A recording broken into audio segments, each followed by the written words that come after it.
May I invite you to consider your intrinsic makeup as a person, and the way in which it can affect such things as your happiness and your ability to experience peace of mind. You can all too easily react to things or to events in your life, but automatically becoming anxious or stressed, angry or despondent.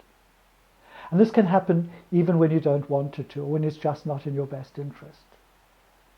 The reason we respond the way we do is that after an eon of evolution, we seem to become wired for survival rather than for happiness.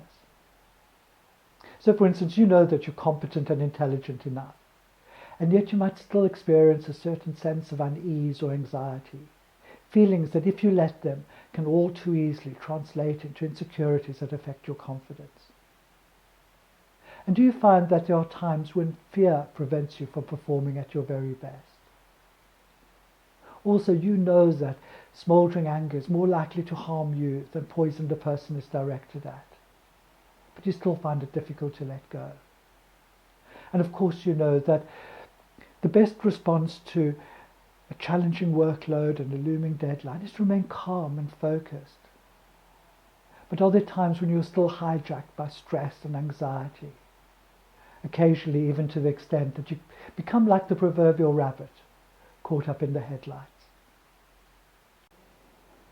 So what might be going on with you? Because you are programmed to survive rather than to be happy, certain ancient survival instincts kick in. And if you think about it, it makes complete sense. Should you take a line through all your ancestors right back to the beginning of time, it might just occur to you that each person along the way will have survived at least long enough to have been able to procreate. And in a world as dangerous as ours has so often been, that's no small feat. And the same robust instinct to survive is still hardwired within you today.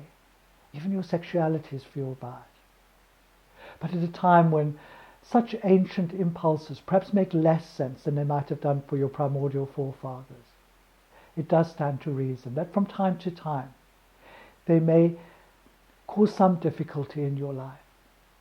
And the difficulty might not necessarily just be on an emotional level either. Even your body can get caught up in the process. Hormones such as cortisol, adrenaline and dopamine are automatically released into the system, sometimes reinforcing really tricky thoughts and feelings right there on a physical level. But despite all this intrinsic programming, there's no need for you to remain a slave to your evolutionary past. There are effective ways to step out of automatic pilot, take better control of your responses, and even perhaps experience that inner peace that can sometimes prove so elusive. So rather than to be battered by ongoing mood swings or held hostage to intense feelings, might I invite you to discover different ways of responding to the world, ways that could change your life in a very real way. In the words of Japanese writer Haruki Murakami, pain is inevitable, suffering is optional. My name is Christopher Norris. I live and I work in London, but for those of you from further afield, I also work online.